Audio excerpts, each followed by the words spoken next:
I'm Josh Cooperman, and this is Convo by Design, with a conversation about nature, technology, and design.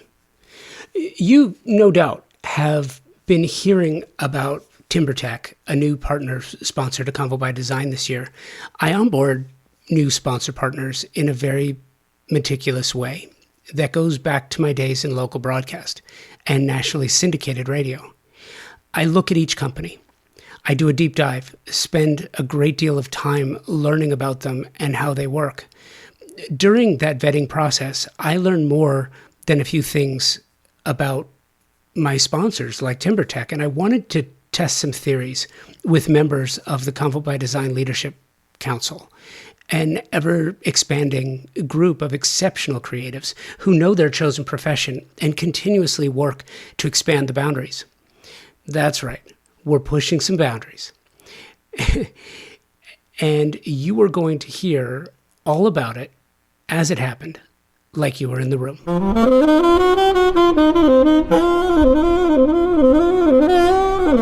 So let's start with the topic. The topic, developing outdoor spaces for the greatest possible value. Social, restorative retreats, and blending them seamlessly with indoor design. The days of treating indoors and outdoors separately are over because we have all experienced a new level of performance through travel, hospitality. These higher demands are creating demand for material innovation, groundbreaking creative thought, and thinking differently about design and architecture. From outdoor kitchens, ADUs, transitional spaces that bridge one space to the next, how have these new demands changed the way creatives think about the work? Reworked site plans, innovative expansion of ideas, and materiality. Climate change can and has negatively impacted every material use in construction today. But what does that really mean? Fires, floods, changes in humidity levels for the climate zone in which they reside, heat, cold, pollutants, UV levels. This is not a hypothetical. It's happening. It's real and it's now. And everyone who's in the design industry knows this. The cost of goods is also continuing to increase due to shortages in raw materials and political influence via tariffs and policy. So traditional materials are not performing as well under pressure, and they cost more to produce and to install and to deliver. So what are you going to do about it? Well, you're going to listen to this incredible group of creatives explain how they think about and are addressing these very issues and others you might not have even considered. These conversations are recorded in the round, live.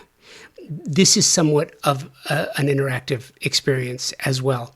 Please check out the Convo by Design Instagram, where at some point you will find you'll find a short movie, a short video on each of the participants and how they feel about this very topic and their design philosophy. This program features Lori Hayfula of Lori Hayfula Design, Anthony Laney of Laney LA, Pam Barthold of Pazam Design, Anna Hoffman and Juan Ospina of Hoffman Ospina, Stephen F. Jones of SF Jones Architecture, John Feldman of Ecocentrics. And it was held at an incredible show space, the Gunnell Lumberyard in Torrance, California. Absolutely amazing. This conversation is not just informative, but it's eye-opening. Special thanks to Gunnell Lumber for hosting us and TimberTech for making this possible. You're going to hear from all of them right after this. I am just incredibly proud of this partnership I've got with Thermosol. They have been presenting partners of Convo by Design going on 5 years now. And there is a certain amount of pride that comes with saying that the show is presented by the company that is the best in the world at what they do. Thermosol engineers the most exceptional smart shower products and steam shower systems worldwide, full stop. And it's for a few reasons. First of all, They were the first company to design and patent the technology here in the United States, dating back to 1958. Thermosol, a U.S.-based manufacturer based in Round Rock, Texas, employs an engineering team that designs, tests, and continuously refines the product. Their quality control team tests every single steam generator before it departs the factory. Who else does that? Nobody that I know of. I have the pleasure of working with some world-class designers and architects who tell me, and if you're in the business, you know this, that the idea of luxury has changed, especially when clients want a spa-like bathroom. Steam is mandatory, or it's just not considered a luxury. And if you want to add steam, you have only one true option, my opinion, and that's Thermosol. Mitch Altman, third generation CEO of this family-owned company of 65 years, continues to innovate in the bathroom and shower space through technological marvels such as intelligent showering systems, sound therapy, aromatherapy, technical interfaces, and so much more.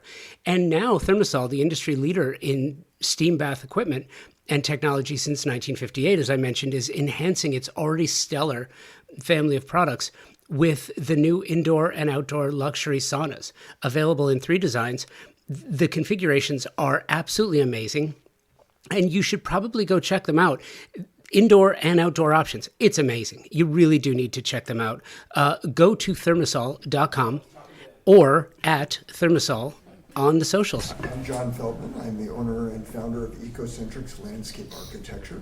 We're a landscape architecture firm based in Santa Monica, having just turned 18 years old. Our practice is primarily in Southern California, high-end single-family residential, resort-style living, particularly with a penchant for complex hillsides. Great. My name is Stephen Jones with SF Jones Architects. I do primarily commercial work, mostly amenities and restaurants, interior spaces, part of exterior spaces, part of bigger complexes, but mostly restaurants and food service.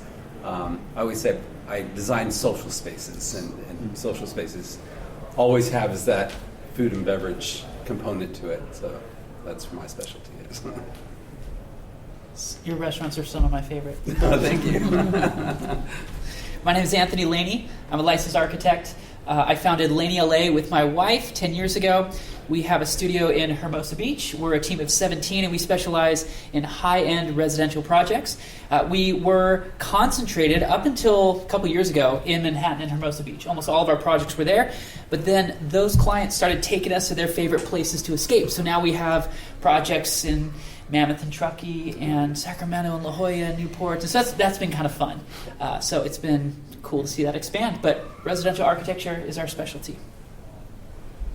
And I'm Anna Hoffman, and I'm also a landscape architect. John and I went to the same university, so we're friends and colleagues. I started off my career in high-end residential up in San Francisco and quickly moved to working internationally on resort developments, and then came back to California and was able to start my own practice and brought on an amazing partner, Juana Spina, who's here with me, and we mostly, again, do high-end residential. We now have 3 offices, so we are on both coasts and in the middle in Texas, so we're New York, California, and Texas. And we also go where our clients take us, and we are open to doing hospitality projects. Because of my background, we've done a little bit of hotel work and hope to do more. So. I'm Pam Barthold. My company is Pazam Designs. I'm a national designer. I start at 4:30 in the morning and I work my way across. The best thing I love is that I don't get to go to all the properties, so I can stay in my pajamas in the morning and then get dressed at noon and then start here, which is fabulous. And I've been in the business for 27 years, and I do everything from low end to high end, from, for instance, doing a building project in Georgia to high-end homes predominantly in Huntington Beach in the harbor. My career actually started as a Barbie designer, And so I love a lot of sparkle. My name's Lori Hafela with Hafela Design, and I have been based in Santa Monica for, I won't admit how many years, way too many years than I want. But since the pandemic, I'm also bi-coastal now. So I have offices in a small town in upstate New York in the Finger Lakes area. I don't know, I'm sure no one's ever heard of it, a little town called Skaneateles. Rolling hills, wineries, lakes, it's beautiful. So being bi-coastal, I started in architecture, and I fell into kitchen design. I would say by accident, kicking and screaming, because I was an architect and I was very snobby about that. So I am now, I guess, a kitchen designer, which is parlayed into bathrooms and closets. I do quite a few closets now, shockingly. Probably half my projects are closets. Outdoor kitchens and barbecues, and basically any room that has hard surface. I say I'm a hard surface designer. I don't do soft furnishings. I don't do window treatments and things like that. So that's my specialty niche. Me? All right, my name is Juan Espina. I'm Anna Hoffman's business partner. I'm also a landscape architect. I did most of my work in the East Coast for about 18 years until I met with Anna about seven and a half years ago. So I've been in the industry for a long time. I think I'm reaching 25 years this fall and really excited. In that have come a lot of construction projects through that, a lot of outdoor, building everything from scratch. So a lot of master planning, large estate planning. We do have offices, like she said, in the East Coast, Texas, and California, so we are able to sort of hit all different time zones and different projects, with some of our landscape architects stretching also that national level of different time zones. So we have licensed professionals in our firm across the United States, which is really wonderful as landscape architects to be able to explore different sites and be able to understand different ecosystems and different climates, and really testing out how good of a landscape architect you can be when you're regionally working. So it's a lot of fun. Looking forward to just having a lot of discussions of construction, the industry that really carries a lot of demand, and I feel like there's a lot of responsibility on professionals like ourselves to push ideas and products, to be innovative and to help. I really strongly believe we help the economy in a way. So it's important. There's a lot of weight that's carried through this business, but having a business partner to sort of parlay that and be able to bounce and pass ideas and be confident when you have some sort of those support. So I do enjoy talking to colleagues in our industry, showing support, talking about what they're using, what works, what doesn't. I think that collaboration really helps us all in general. And it really sets the stage for the people underneath us and those around us. So. No, you get where it's going. So when a client says, I went on vacation and I experienced the most amazing bathroom, but I clearly can't have that in a sand section because my neighbor is 3 feet away from me. Right. Those are the little nuggets that we love to pull on, right? And so could we create a green wall of privacy? And yes, can you have a plunge pool and a hot tub and a cold plunge outside of your bathroom window with the electric glass that goes frosted and the time-controlled shade over the above? It's not for everyone. And of course, there are constraints that I cannot unravel.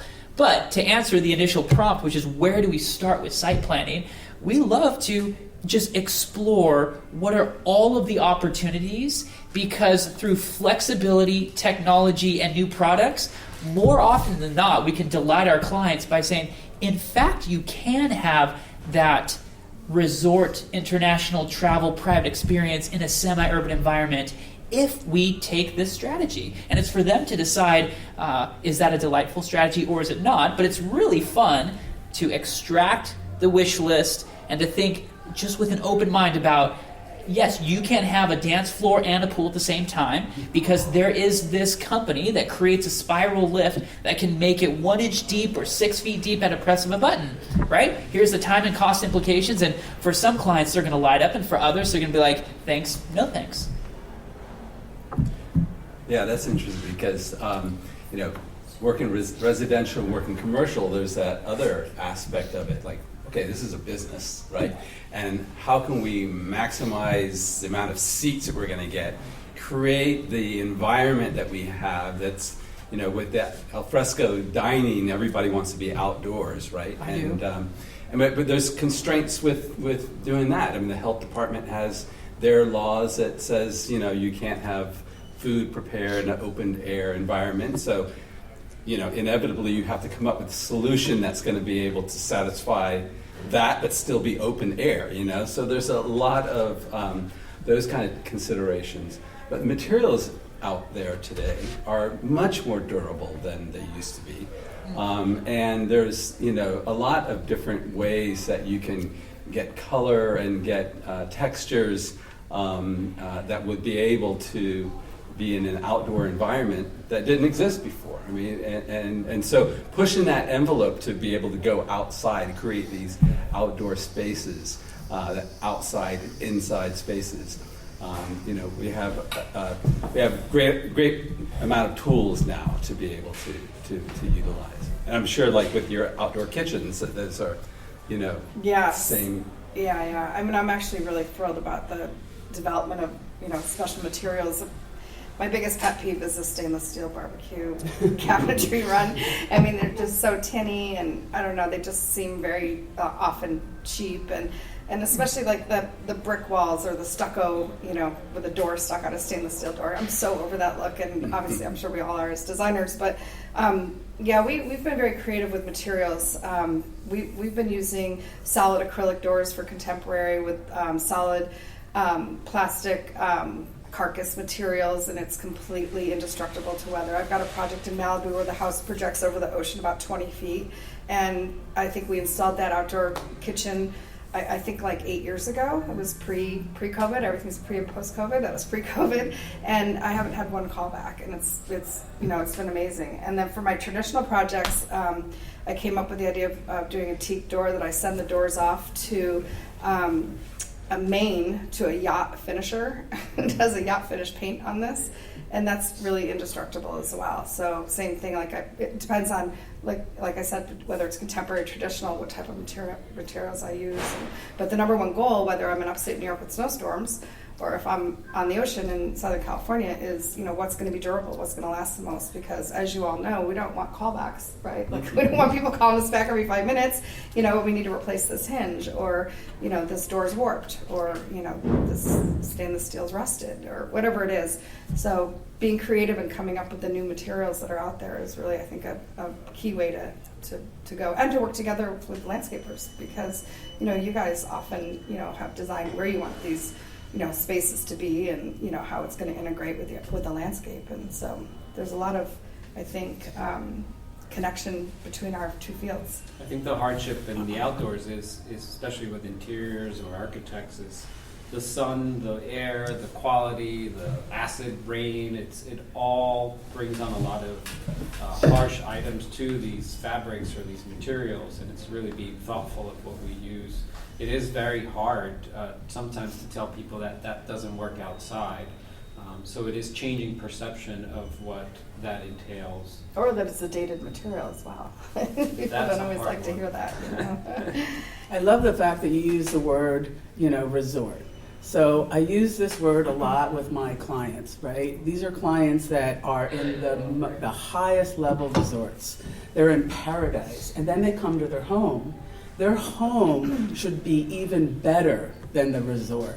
So what I say all the time, like I said, sparkle, right? So that's a term I use, meaning I create magic. We all create magic. And I say that. I said, when you come to your home after being in the best resort in the world, you need to come back to better. So like you had likened to what you just had done with your pool, right? That's better than any home, right, that they have around their neighbors, right, or which are high-level neighbors, right? So when they come into their bedroom, it's better than any resort, has the finest materials, and it's up to us to find the best materials that are used differently, or to experiment so that these are married into a better use. And so that's what, I find myself doing, so that, whatever silks are out there, whatever hardscape materials are out there. How do you find your materials? So I'm always in research mode, right? As a toy designer, that's what our job was, is to find like the new toy. So it pushes our brains to think, how do we do something different? How do we experiment, right? So don't be afraid to use something in a different format that's never been done before. It's sort of like how they came up with, outside kitchens. Someone said, like the Evo, someone said, hey, what an interesting concept. Let's take this grill and put it in a circular format, right? Let's take this industrial kitchen and turn it into a kitchen that can be now utilized in a residential format, right? And so all of this is experimental, right? So for instance, I am doing this, I call it, glamour kitchen for this client whose husband had left her, and she wanted to do the kitchen of her dreams, which the husband would never allow a glamour kitchen. So I'm putting gold and everything like that has jewels and diamonds and things of that nature that's very feminine on it, right? And people thought, until you experiment. Now everything has gold trim on it and things like that I experimented to ensure that it was going to be good in a kitchen that would last the time and things of that, not oxidizing, things of that nature. And all of a sudden the contractor's like, no, and also, oh wow, this is fabulous, this is working, right? So it's just a matter of like Callista comes out now with jeweled faucets, right? Where years ago there was never a jeweled faucet.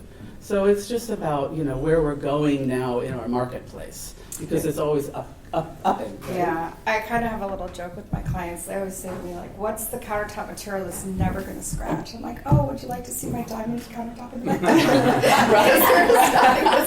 Everything's going to scratch, right? You take a knife to something and it's going to, be pretty, it's going to get damaged. But so we were saying diamonds in the kitchen. That reminded me of my little joke. That's the biggest question I've always asked. I want a countertop that's beautiful, is impervious to stains, is impervious. I mean, you would probably know, right? In most of your uses, right? No, it's like that's the biggest thing is cost, but also be able to get materials. And sometimes it's like, okay, so it's going to scratch, so let's do something that when it scratches, it looks good, And so you got to run with it in that way. But I think one of the things too that we've been trying to achieve this this indoor-outdoor space, that has always been, bringing elements from the outside in, or inside out, biomorphic architecture, that takes advantages of vistas and lighting and natural forms and that, and how do we take that and be able to mold it into a space, transition space or a main space, by using materials that, right now there's a lot more faux materials that it used to be faux was bad. Now faux is actually, wow, this is better than real wood. But I think that, certain pieces are going to be more vulnerable to high durability, and so you just have to keep all of those things in mind. I mean, unlike residential, they don't get this kind of abuse that my projects get, I'm sure, unless you have some pretty Roushes. No, the abuse comes from the environment. Yeah. You were going to say something. No, we were talking about before earlier. Some forms of really good design, when you were talking about that pool makes sense for your clients because it's a postage property, etc. And I think part of the reasons clients come to us with their wish list is because we are good problem solvers. We do look at the lay of the land when we were talking about site planning. It is thinking about a lot of different facets. Yes, pleasing the architects, pleasing the clients, but also thinking about the environment and the zoning that's around us. So it is always tricky being a landscape architect, where just like the architect, you're sort of put into a small square that you've got to figure out what the best solution for this is. So part of our success has been really well thought out planning. We talk about what makes sense for space, most used space for the family as the number one, then those secondary spaces as additional amenities for a project, additional parking for a project, but you are governed to a certain point. I think the thought and design process through architecture really helps solve and resolve a lot of issues. I think when clients see solutions on a plan, they're able to give in to reality sometimes. So it is a form of mixing that design with the practicality of using good materials. And I don't think that everyone should have pools if you can't afford to put a pool. It's a very large investment. It's a big machine, and it could go really wrong if you put the wrong engine into that machine. So it's giving thought to people. Is this what you would want long term, or is this just for now? And in the market in that we work in, it's a very quick turnaround market. There's projects that a client lives in for 5-6 years, and they move on to a bigger project, or they downsize to a different project. So you always see that fluctuation of construction, and being in the industry for so long, you do see the trends, and they talk about pre and post COVID, but I think for us in this market, we've always had that indoor-outdoor fascination of creating estate planning, which is not a different thing for our firm, you know. So I think we're all in the same realm of trying to find that hospitality for the homeowner. I just want to bring up one point, though. You know, there's an element, a lot of us have great ideas, or they have the solutions for the client, but getting the client to kind of buy into that and be excited about it. Like when I hear you talking about your clients and her dream kitchen and everything, you've taken her on a journey, and she has enjoyed it, and she's wanted it, and your ability to do storytelling and be creative has made her enjoy it and see the value in what you're proposing. Because as we have these discussions, and like in the background, I hear all these other designers saying, oh, my client would never pay for that. Oh, my client would never go for that. Oh, it's nice to have those kind of clients. It's actually, I've learned it's not really about that. It's about most people will spend money on something they understand the value of.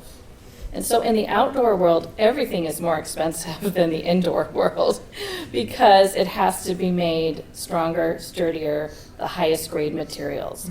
So a lot of times clients don't understand, you know, that investment until you start storytelling, until you start, you know, setting the scene and making them understand and talk about all the things, you know, that they're going to do and the experiences and the memories. And part of what we're doing is not just problem solving, but I think we're setting the stage of helping our clients understand, you know, what their life will be like in this new setting or in this new place or with these new amenities. And once they understand the value, they're more apt to consider spending money that they maybe never would before, based on, you know, our ability to take them on that journey. That's my only point I'm saying, is because I want even other, you know, any designer to understand that part of the process is educating the client and helping them understand the value of the costs. Because once they understand that, they're more open than maybe they would be. I agree fully with you, absolutely. And so I have many ranges, price-wise, of clients, right? I'm not just the high end, right? So I believe that as a designer, you're there for a purpose, meaning you're there to help the community, the world, have beauty, right? So that's why I do run the gamut, right? And so, you know, HGD came in and they made you think that you could go and do a house in 10 days for $20, right? You know? And so now it's our job to educate the world and the consumer that that's not true, right? And so in Southern California, obviously, they pick a lot of homes that are near us, and they do that. And then they leave, and then we have to come in and fix it because they makeshift it behind the curtain, right? And so we have to go in and peel back the curtain and fix all those things, which is a lot of things that I've had to do for some people in the neighborhood.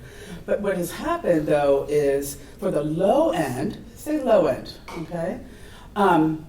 We can still make that magical kitchen, right? That magical architect, that magical garden for the best design for a low cost. And I say that we save money for the client because we know how to put the best materials to the best use versus them having, helter-skelter going in and picking whatever they think is the best, right? And not understanding what if choice pieces, just a few choice pieces utilized correctly, could make their house stunning. That's what they don't have as a key understanding, right? And so that's what I also do, right? And so there's that kind of thing. Like, for instance, you could pick just a few elements to just make that garden fabulous. Like, I don't have that skill at all, right? That's why my garden looks a mess, right? But you would know how to do that. It's just value engineering Yeah. as well, just saying, look, I had a client, they didn't want to spend a lot of money on a closet. They'd spent a lot of money on their kitchen, and they didn't want to do it for the closet. And, closets are very expensive. You often spend a lot more money on a closet than a kitchen. So what we did was we actually did, a metro material or sort of an inexpensive material, but we put beautiful sapien stone porcelain countertops on. And once the clothes were in, it looked just like a closet I would have done, had spent triple the price on. So, and that was a learning experience for me, because I was like, oh gosh, this is gonna look like crap. I'm not gonna be happy with this one. I won't photograph this one. But it was beautiful at the end of the day. So, as designers, we do learn from our clients as well. And, it is their money and it's their home, so I always have to remember that. But again, just value engineering, just picking where do you want to spend a little extra and where do you want to save in order to get the best bang for the buck. That's always important. You are listening to my conversation from Ganal Lumber with an extraordinary group, and we're talking about material. We'll be right back. And I love this. I have a new sponsor partner on the show that I want to introduce you to if you're not already familiar with them. If you are a specifying designer, architect, landscape architect, or savvy design enthusiast, if you have heard about the quiet luxury movement, this idea of crafting a lifestyle around understated elegance, simplicity, and sophistication, there's more to it than that. And I will add uncomplicated living. Isn't that what we all strive for? I am extremely happy. I'm really thrilled to share a company that embodies all of this, utilizing proprietary technology and a focus on sustainability in their stunningly beautiful products. It's TimberTech. TimberTech is the premium decking company delivering multi-tonal, color blending, and natural wood textures in a product that is virtually indistinguishable from a natural wood product. What does this mean? It means it's everything wood should be. A beautiful look that blends seamlessly with a well-designed space, providing years of enjoyment and performs the way you want it to. No splintering, fading, peeling, cracking, or rotting. I had a wood deck at our Manhattan Beach home, and I gotta tell you, it was exasperating every year doing the random board flip, taking out nails, resetting them, restaining them. It was a complete pain. It was complicated, and I didn't look forward to it. I wish I had TimberTech, because TimberTech is not only uncomplicated, it's beautiful. It comes in over 20 finish options and 9 collections, and 85% of the material is recycled. This is premium decking for your next project. Learn more and specify it for your next design project. TimberTech on the socials or timbertech.com, where you can find a retailer near you, as well as a number of tools to create, design, order samples, and get the expert help you may need. TimberTech is uncomplicated luxury, and performs. It's your choice for your next deck project. Design Hardware's newly remodeled showroom is where you will find a gallery-style space with a thoughtful display of products, purposefully positioned to allow unbridled exploration and discovery. High-end faucets, luxury tile, natural stone, wood floors, and bespoke hardware selections are presented in a holistic manner, strategically arranged to stimulate creativity and transition your vision from the conceptual stage to a fully realized space. Conveniently located, free parking available. Stop by to find your inspiration. Collect samples, get expert advice, and tackle everything on your shopping list all in one place. Visit them online at designhardware.com or in the real world, 6053 West 3rd Street in Los Angeles. You don't have to worry about value engineering.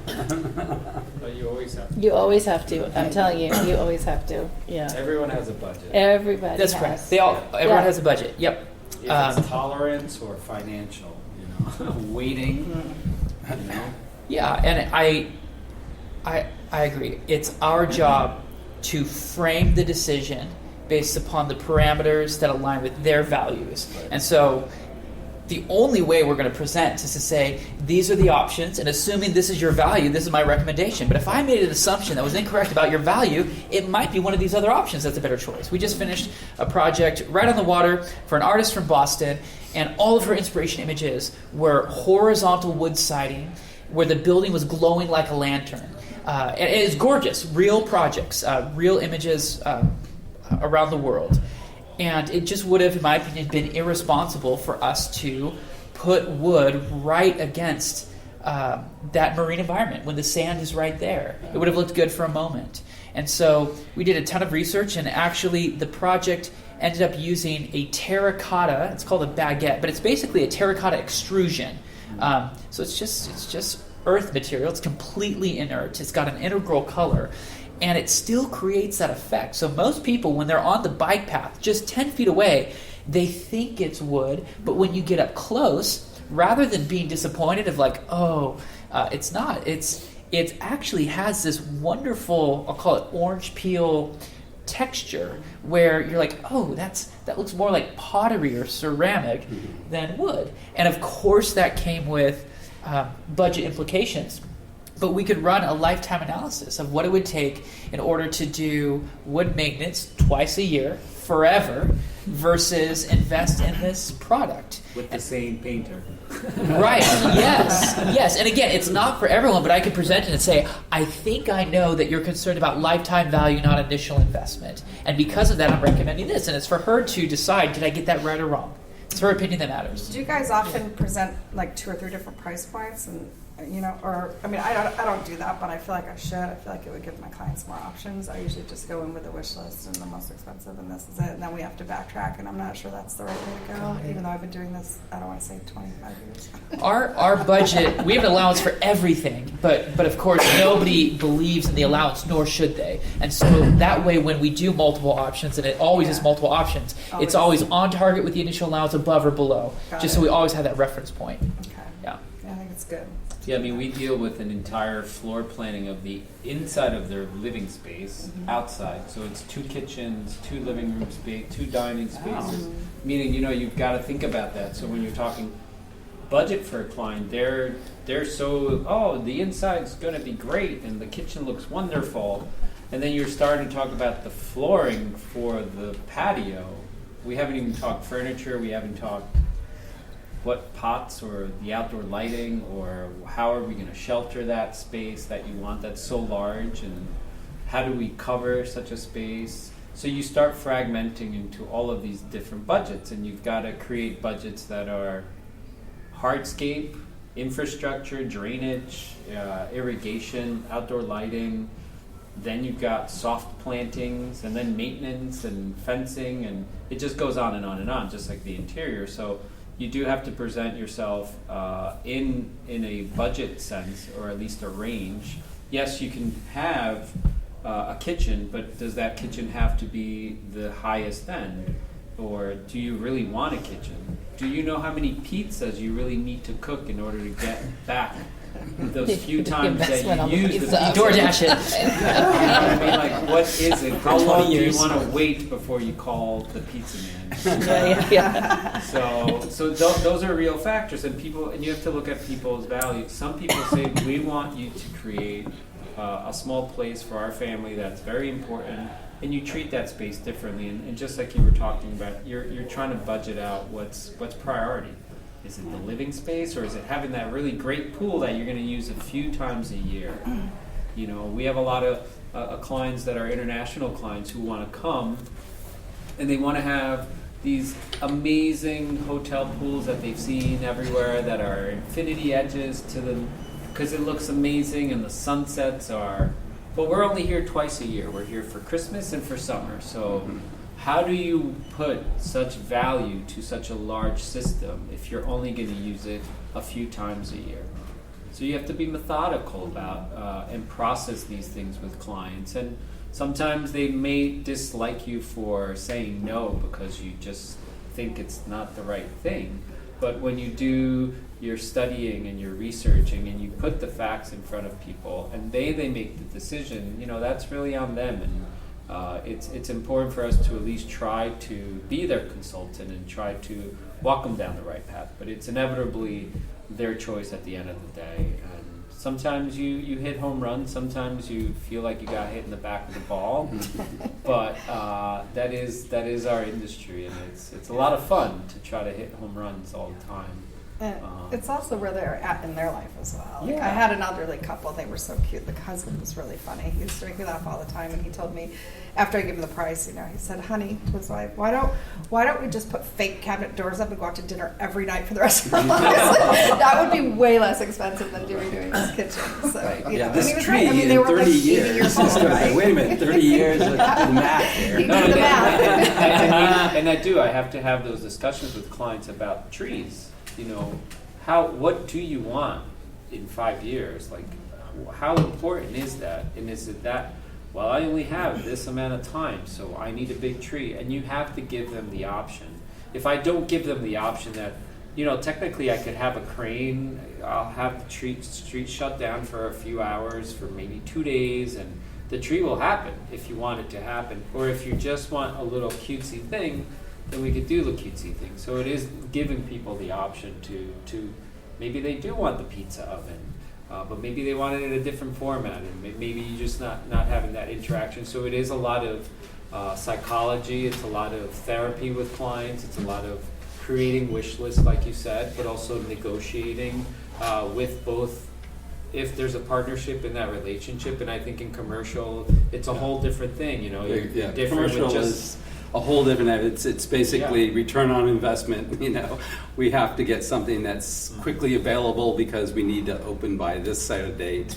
And that's where I think like a lot of collaboration with landscape architects in Yeah. a commercial setting or in a hospitality or even indoors to allow to have that collaboration of that indoor-outdoor. Hey, you know, we should probably use this material. And I know you're commercial, but you should maybe listen to, I went to this lecture and I learned about this. How about installing that? So it is an industry that is interchanging with collaboration in order to make it more profitable for everybody. But it is there. You always see disconnects when like the client spent a really wonderful amount of money on the indoors, and then you walk outside to I want to say like a plastic exterior, meaning the cheapest materials that are just going to fade in 3 years because they just wanted a big space, but they couldn't afford it, so they put in something that's going to deteriorate in 3 years with no warranty. And you feel really terrible about those things, you know. And I think that's where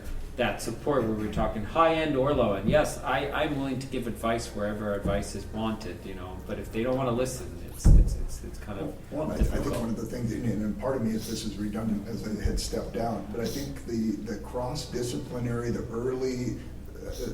early conversations, if there is one of each of us, architects, interior designers, and landscape architects on it, and we're not each responsible for all of those things under our own roofs, is really key. Because, I mean, there's great brainstorming that comes out of that budget, I had a project years ago where the art, and we've probably all been subject to this, where there was another entity, we weren't the lead, somebody was in earlier, and somebody grabbed this and somebody grabbed that, and the landscape architects are often, I know that the interior designers are often subject to this too, were the last, in our case, the last of the party. We come to find out that there was a $75,000 spend on a chandelier in a foyer, which was never going to be, although it was the front entry, everybody would enter ever through the garage or the side office for this high-end Warner Brothers exec through his basketball court, and never even see this thing, for which we lost so much budget for the landscape, not just in that one, but it's multiples of that. So, and then you end up sometimes with really, understandably, distraught clients that say, had I known, had there been some, holistic, windows into this, I wouldn't have done that. I wouldn't have let myself be led to that. And, and actually, in this case, the outdoors is really important to our family of 5. Where are my kids going to go now that they don't have, and I can't, no longer can I plant the football field with lawn, which is the only thing left because I can't afford anything else either. So what do we live in a derelict, barren, laden yard? I had a client the other day said to me, I know I had you cut the budget by 50%, but we could use more plants now. Well, as the areas, right? It's like, but you said cut this by half. I don't want to spend $500,000. Cut this by half, and you try again to be very smart, and you don't just cut the budget by half. You value engineer what's most important for them at those certain places. One of the good things about landscape planning, estate planning, is you can plan out a long-term plan if clients give you the time to phase the project in, focus on the house. I see this with a lot of new homeowners, and I get a lot of friends or colleagues that are in that range where they're like, I just bought a new house, I want to put in all the hedges, now I want to go. And I always try to tell people, you've got to just focus on the priority. If you're going to be living inside the house, focus there. If you just got to get from the car to the garage and out to work, why worry so much about the backyard or how it looks to the street? Why is that so? You really need to prioritize, because you can spend hundreds of thousands of dollars on trees that die within 2-3 weeks if you just got it done cheap and you want it done really fast. You're not really taking in the concerns and safety of these living organisms. I think you can really screw yourself into a hole if you're not being thoughtful. And I would be willing to give up planning out wonderful gardens for people that have the sort of the relaxation to be able to move into the dream home, meaning their dream project. And yes, maybe phase 1 is putting in some of the more important strategic places to screen out your neighbors, if that's really a bothering point. But you don't need to go at it right away with a full tank of trees and machinery to please somebody. And I'd rather you have a fence, feel protected, than pretty flowers. If concern is safety, we make the priority safety.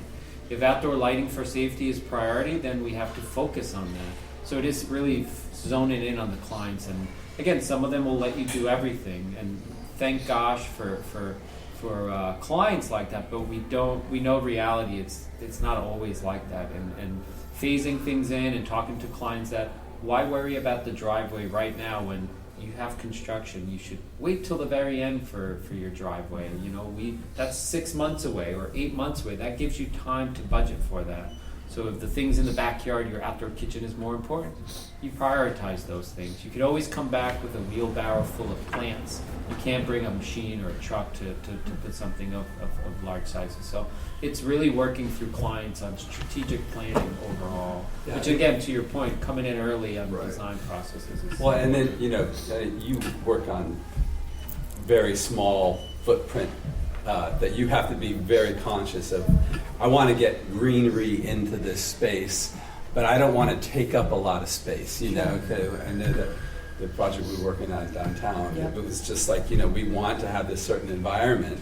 And, trees have roots, and they need an irrigation system, and they need to have lighting, and they need to have all of the elements that come to it. And so I think that, an important part is to find out, get this kind of balance of how do we get into our space the most amount of space that we can get, and that's achieving the program, but then also taking into consideration the living organisms, the plants themselves, and maybe vertical planting might be an option. I've done a couple of projects where we have big walls that are just had hydroponics and a whole system that.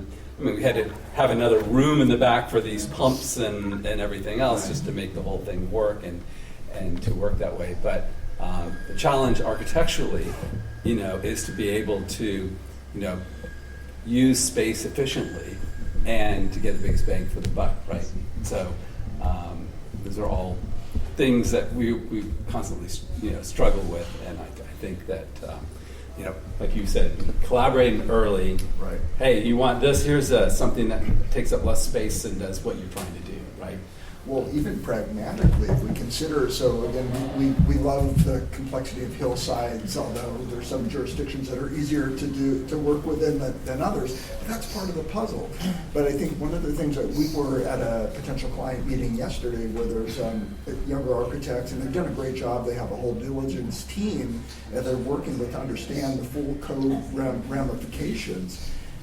It still doesn't mean that you can get equipment up non-standard roads, up and through canyon roads and hairpin turns to do what's going to be required with drill rigs drilling 30 feet down in support of the systems and the things that can and are allowed to be built. And particularly if that house isn't wiped out, so you can start building this thing back up from the rear forward. So these are some of the other things. I think that there's vastly more education that needs to be done at the purchase point amongst the real estate professionals, because I think that so many of our clients have bought into the idea that they have this vast amount of property that they can do things, and there's just no understanding of what can and can't from a code standpoint, access, the cost implications, and like I said earlier, just because you can doesn't mean that you're going to want to afford that. We had somebody that owned a professional sports team. They said, well, can't we just let's just use helicopters and fly this stuff in. Well, there's flight path issues. You're not allowed to, have a helicopter in a zone without an emergency contingency plan within a certain radius within the Hollywood Hills. So no, it wasn't an option. And then we're the bad guy because we said you can't have that 100-year-old tree transplanted here. So these are. First world problems, but here we are, and entertaining these conversations. So. I start every project with rules to my clients, and I think that's something, we all should make sure that they understand the rules. I love the fact you start with the real estate. I never even thought of that, right? But I all take them on a journey of their home with their lifestyle. Right, to bring them out to the backyard, so when I do, tell them I want, the whole back of the house, and that's what I'm famous for. I always rip the back of the house off and try to get the doors as big as I can and the glass as big as I can, right?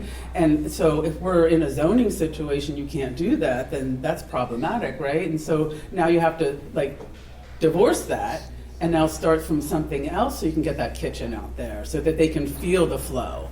Right? And if you don't do that at first, as you all know, then now what are we going to do, right? So I love the fact of starting with the real estate because I hear that all the time. Well, she said we could, or he said we could, and the next bought this property because it doesn't serve us well at all, actually. There's a property over there. One of our biggest referral sources is real estate agents, and one of the things that we do is at no cost we will present the feasibility study to the listing agent, just so that they know precisely what can be done and cannot be done. And it's a win-win because it empowers them. They get to be the mouthpiece of real insider knowledge, And especially when codes are codified a certain way, enforced a different way, but actually applied a different way, right? So I can't do this in every jurisdiction, but along the coast where we have our 24 projects, that's actually not a hard lift for us. It makes the agents look good, and it absolutely helps to reset the baseline of what a client will no longer be disappointed for because they're inoculated against that before they even shake my hand. So that it's a big part of our marketing scheme is lectures to real estate agents. Brilliant. Yeah, I was gonna say, that that's is. really brilliant. And I'm fascinated by the fact that you give your clients rules and they follow them. Well, what kind of the bigger the rules? wallet, the No. less they try to follow. No, You I'm know so that. fascinated. What kind Like of rules yours. do you tell them? Like, what? I'm just curious. Like, what? I'm Well, saying, like, in a design sense, this is what you can and can't do, or is it like? that I have to. So I always have to have an Excel spreadsheet of every single element that goes into it, Okay. and there has to be a sign off and an agreement, right? And that there's only so many changes, Okay. right? And implementation of those changes, right? And then there's penalties, right? This is awesome. I've been doing this too long. Yeah. Right? Every money's always And they paid follow your in rules. full. Yeah. Right? I've had 2 clients, die on me, right? Which is something you learn. I learned that my second year in the business, right? And then, when we collect 50%. And then, if there's a husband and a wife, there's a partnership. I don't get in between you. I'm not your therapist, right? So those are, general Is kinds that of a things. condition in your contract? Yeah. Therapist. No therapy? There's some ad service. There is, but I've had so many, a husband or a wife, they'll call me, I'm sure we probably all experiment. So don't tell Judy, but I want you to do this, and don't tell Henry, but I want to do this, and, and I always say to them, look, pick a room that you really want to give up, and that's your special room. And you pick that, and then that's a win-win, right? But I do it in front of them, right? I'm very honest, I'm very outspoken. They all know that, and I'm very bold, right? So they know that, and they get what they get. This is me. And if they love it, right? And that's what really I believe is the best way of our thing, because we're in the marriage now, right? We've married them. Can I tell you my favorite question to ask a client before they've hired me?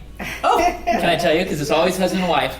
I say to the husband, what would make this a delightful process for her?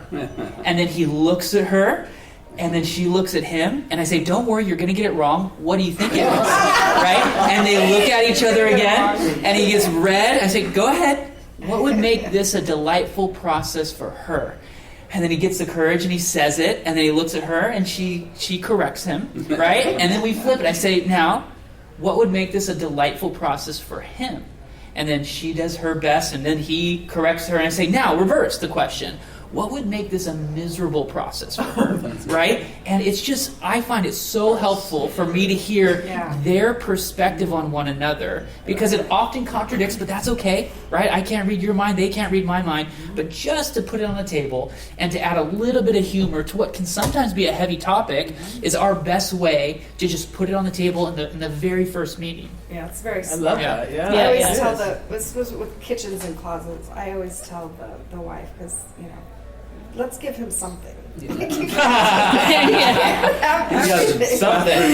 husband something. Or my favorite is when men are like, oh, she has so much clothes, and then I do an inventory and he's got twice as much. Sneakers and hats. All the time, it's hilarious. Like, I don't need the bigger closet. I'm like, well, you kind of do. The client that always starts off and says, is usually the husband, because I don't really care, whatever she wants. They are the one that really care and really want specific things, right? So then what I do, and I have a list. Just list down your top 5 things you want per room, right? And a lot of times the husband and wife, they'll pretty be in sync, right? But if they're really disjointed, that's when I sit down with them and I show them, pictures and things like that, and I say, okay, we're kind of far apart. Let's join together. And let's see, you're modern, you're mid-century, let's figure this out. And then if they're really far apart, then we're going to have to really kind of figure this out. But aesthetic value in a home, I always say, I just wrote an article for a magazine, and most of the people, your place where you live basically comes from your family, where you grew up, as we all know, right? And you have that intuition of what makes you feel good from based on your family and your grandmother's house or your mother's house or some little thing that was there, right? And so now you're bringing these two families together, and you're trying to marry it. If you don't come from the same backgrounds, and now you're trying to marry these two separate backgrounds, and now you're spending all this money. And money's, as we know, this hot topic in this world. That's a big thing. That's why in our world we have so much conflict. Right. Yeah. Well, the biggest disparity I think that we saw in a project, in a potential project, I should say, or I think we got some concept work done, but it didn't go further than that because there was just this lack of resolve in this particular couple. He wanted a putting green, she wanted an infinity pool. You probably could have had almost both on this little postage stamp Manhattan Beach lot, but just barely. But because they were just so at odds, had to have this without this and had to have this without this, it just never happened, and the project never matured. I said, I couldn't take you to the next level because I can charge you X for this. But an infinity pool with all the collaboration with the with the geologist and the structural engineer and other implications, I said that's a much taller order. I don't want to bill you for this if you're only going to do this. But back to your point, I love your directness and the questions and the playfulness, because when years ago I used to judge a potential client whether we'd want to work with them or not if they had a pet by the dog. The personality of the dog. The cowering dog. And, yeah, exactly. Too big a personality in the human, too, cowering a dog, or vice versa, or nipping or biting. There's something there. I mean, there's definitely. What about a sick dog? Like a sick dog. Like you're like, oh wow, they're taking we care nurse of them this. and we bring them back, and then we have this discussion. No, I like Anthony's approach. It's tight. It's tight. It works. Yeah, definitely. Well, I mean, trying to balance that budget with practicality and everything else. My projects always have to move quickly. So decisions have to be made, and it's not a husband and wife. It's like a guy who's trying to raise capital, and it's like, okay, what is going to be my return on investment? And those type of implications to the design, really influence a lot of early decisions. Should we be doing this, or is this a viable direction to be able to achieve the economics that you're trying to do at the end of this thing? And a lot of people don't realize how much space the kitchen takes. It's got a nice big dining room, and I got 50 people in it, but it's like, and you want to serve what kind of food? Your kitchen is going to be this, and deliveries have to come from a certain direction, and the whole, a lot of different factors. One of the things I've been doing more of are these amenity spaces, which with the post-pandemic, people trying to moving back to the office and out of the house, because that's a big factor for office buildings. I want to try to get people back together, back to create another social space.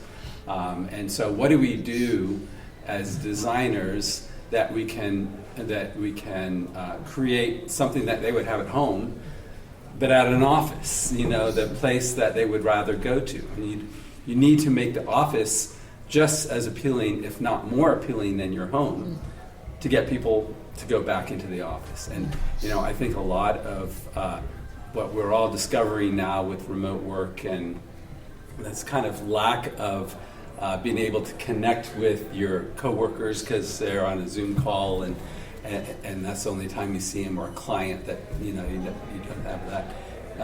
To be able to get all together at a certain amount of time. And so there's a lot of a lot of attempts in architecture, using biomorphic elements of being able to create an indoor space outdoors. We're fortunate enough in Southern California to be able to have a nice climate that we can do that. But other places where they have more harsh winters that you're trying to create, you want to create that indoor outdoor kind of a space poses other kind of problems. But I think that using nature, using elements that are soothing, that environments that are more appealing than being at home, is one way to be able to kind of bring people back together. And I'm a firm believer that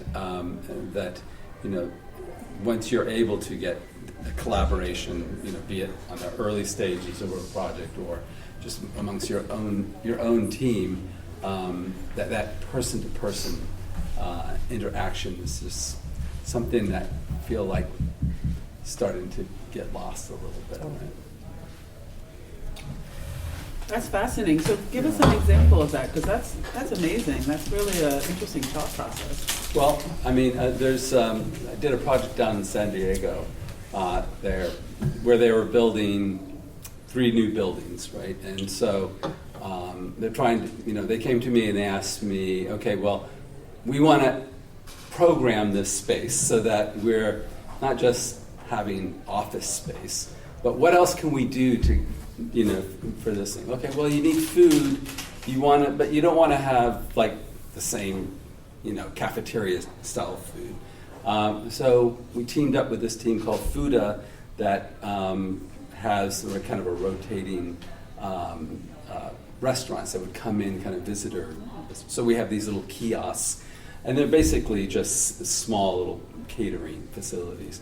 But you take that one component. So food is something people are going to have to come to and do that, and then they're like, what other things can we do that generates income?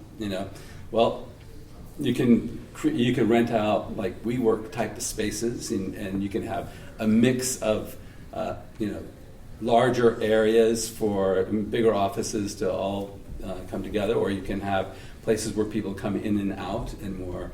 In an environment that was much more casual. So then you create a design space that has more of those characteristics, different volumes of space where you can have an intimate meeting versus a large space where you can have a big group gathering. And then, you can rent those spaces out. And now you have another, revenue stream for this office park who's now having, facilities that they can do catering. They have a food service that can make it more attractive to get people to come into the office, and then mesh that all together with a great design, that evokes a feeling of having a special place to be.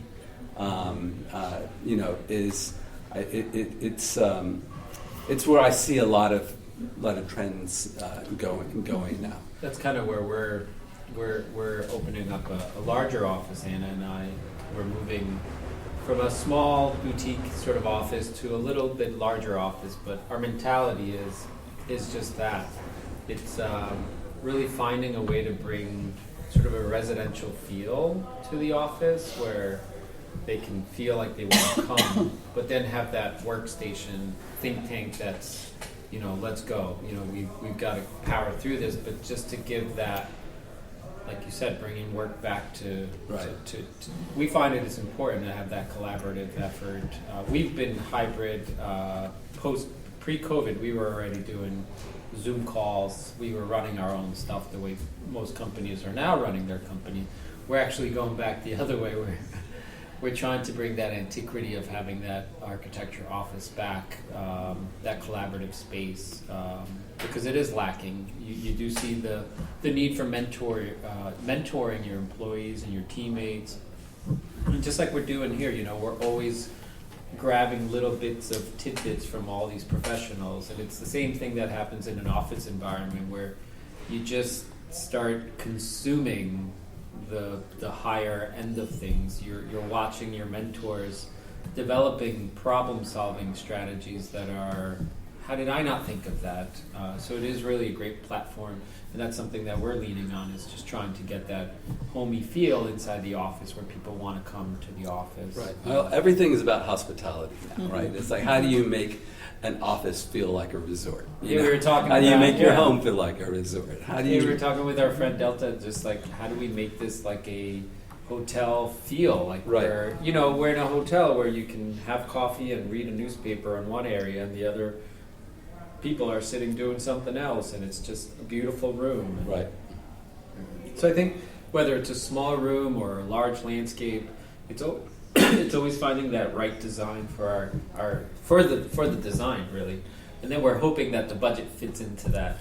And we're hoping that everyone else likes it, And we're hoping that the flowers we selected are we hope the image board they saw was we can provide. So Right. you do your best, you plan properly.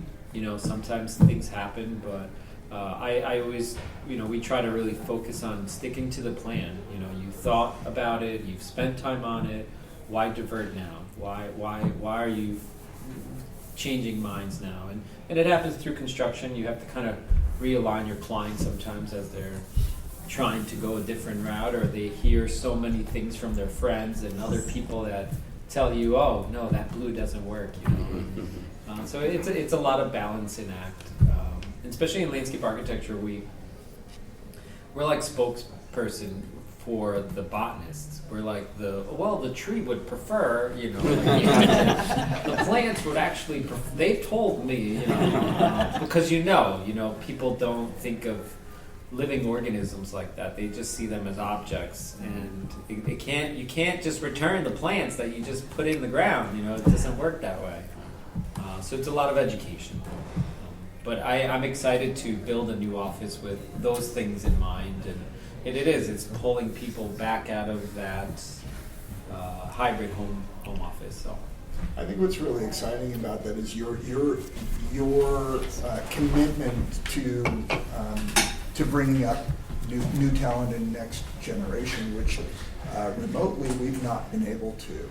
So we're fully staffed with 20 to 30 year practitioners in architecture, interiors, and landscape architecture, because I found that it was mostly taxing on me to try to bring up, particularly out of, it didn't matter where, if it's remote, it's remote, but we were trying to cultivate new talent, from Eastern Europe to the Philippines. And there's some really talented people that just need that coddling and nurturing and need to understand, particularly, again, disparity between different cultures, there's climate, there's materials, there's so much to grab onto where if you're under one's roof. And I'd had the opportunity to go back to business school about a year and a half ago, and one of the modalities was, I had the opportunity, that just about killed the firm, but anyhow, now we're doing great. But was the talk about culture, the office culture. What is that? And how did we each experience this through these transitions of remote workspaces? And there were firms, the former architecture firm that I worked for 20 years ago, that were talking about people that they'd hired that they never met. I mean, this is us every day, right? Yeah. But they're like, oh my God, we never even met this person. Sure. So how do you instill the nature of that 40-year firm and its culture and have that pulse through but and it's that mentoring aspect that I wish we could do more of, so kudos to you guys for. Well, we've actually run the metrics, and it's not financially. I mean, that makes me very sad, because I remember being young, and I remember people always wanting someone with 2 to 5 years experience, and I was like, well, what about the 1 to 2? Right. But if the metrics don't work, they don't become profitable until about 2 years. Yeah. That's interesting. So it's very difficult. Bringing on someone, you have to say, I want to invest in that next generation, Right. and maybe have the ability, or maybe bring on maybe an intern versus a new graduate, but like you said, it comes down to office culture and what you want to build in your lifetime, and maybe where you are in the lifetime of your firm, right? Because there ebbs and flows, and your opportunities shrink and grow depending with the economy and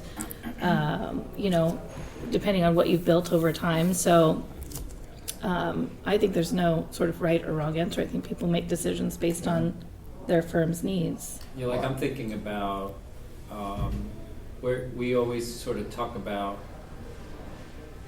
I don't want to say it in this way, but dumbing down the process. So I feel that the computer sort of evolution of how much computer format you need to know as a designer to work at a firm, it's such a high level where I feel like there's still a lot of really high quality people that are not maybe computer savvy, but have really great drawing and drafting talent and understand the business. But so I'm actually thinking about looking towards finding older people who are landscape architects who I have a pen and an iPad and you can draw it. I don't need you to do the 3D model for me. I can make it easy if you got the time, So I think that simplifying the systems work for our company. Our company is designed to be, easy as far as the amount of computer that's required. Yes, we can hire an animator. We have internally, we can bring in one of our team members who does that, but that outside consultant can just come in and do the 3D model for us. But if that gentleman or lady is very talented and man, she just doesn't want to sit and learn CAD. Like, why do I have we can make it work, And sometimes you spend a lot of time with the youth or somebody that, oh yeah, I can do all of this, but they just don't have that life experience that pushes you to want to be better. I think, and I feel sometimes we really cushion the blow for a lot of our the people that work for us where they don't see the difficulties, they just, it's great, thanks for the new coffee machine, but there's a lot that goes with it, and that time that you spend on chaperoning and also teaching and also nurturing and fostering is sometimes you don't get that back, someone's like, well, I've been here for 3 years and I've got great experience, I'm going to start my own. Like, okay, good luck. It's harsh. We're trying to make it easy for our teammates to enjoy that lifestyle of a landscape architect that we didn't have. We were crunching through the nights, hustling and bustling, and it's good, but that's what makes our firm strong is we both have had those experiences that are real experiences of shared anguish, shared victories, as well as, fortunate to be here, but it's not fortunate, it's we're prepared, and it's preparation, and we're trying to prepare all our teammates to be ready to handle that big job that comes where they can step up. So mentoring and chaperoning and fostering is a lot of time consumption. So hiring isn't easy anymore either.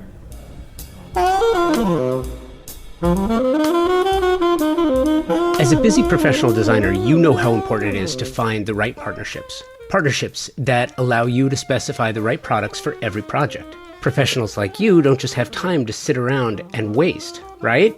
So let me tell you about one of my partnerships.